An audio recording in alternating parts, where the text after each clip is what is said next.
ହେଇଛି ରେ ପୁଅ ଶୁଣୁ ତୋ ପେଟରୁ ଗ୍ୟାସ୍ ରିଲିଜ ହଉନି କି? ନାହିଁ। ତୋ ପେଟରେ ଗ୍ୟାସ୍ ରହିଲା ବେଳେ ତତେ ବାରମ୍ବାର ବିରକ୍ତ ଲାଗୁଛି କି? ହଁ।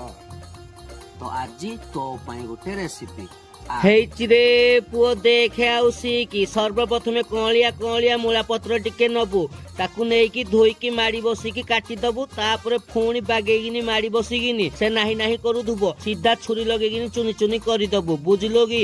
ଯଦି ଦରକାର ପଡିବ ମୂଳା ଟିକେ ଚୁନି ଚୁନି କରିଦବୁ। ହେଇ ଆସିଲା ପେଟୁଆ ପିଆଜ କଚ କଚ କଚ କଚ କଚ କଚ କଚ କଚ ମଝିରୁ କଚ, ତାପରେ ଚୁ ଚୁ ଚୁ ଚୁ ଚୁନି ଚୁନି କରିଦବୁ। ହେଇଛି 2-3ଟା ରସୁଣ, ତାକୁ ଟିକେ ଛେଚି ଦେ।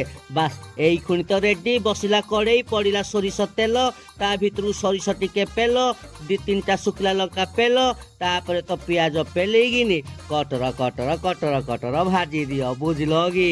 ହେଇ ଦେଖେ ପିଆଜ ହେଲା ନାଲି ନାଲି, ରସୁଣ ଛେଚା ପକେଇଦେଲି, କଟର କଟର କଟର କଟର ଭାଜି ଦେଲି। ତାପରେ ମୂଳା ଶାଗକୁ ଆଣିକିନି ପକେଇଦେଲି। ଭଲ ଭାବରେ ଆସ୍ତେ ଆସ୍ତେ ଆସ୍ତେ ଆସ୍ତେ ତଳ ଉପର କରେଇକିନି ତଳେ ନ ପଡିବ ବୋଲି ବାଗେଇକିନି ତାକୁ ଭାଜିଦେଲି। ସ୍ୱାଦ ଅନୁସାରେ ଲୁଣ ପକେଇଦେଲି।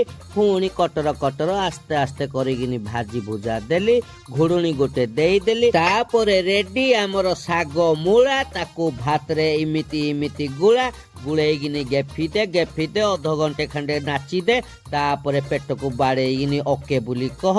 ତାପରେ ଦେଖରେ ପୁଅ ଗ୍ୟାସ କେମିତି ବାହାରୁଛି।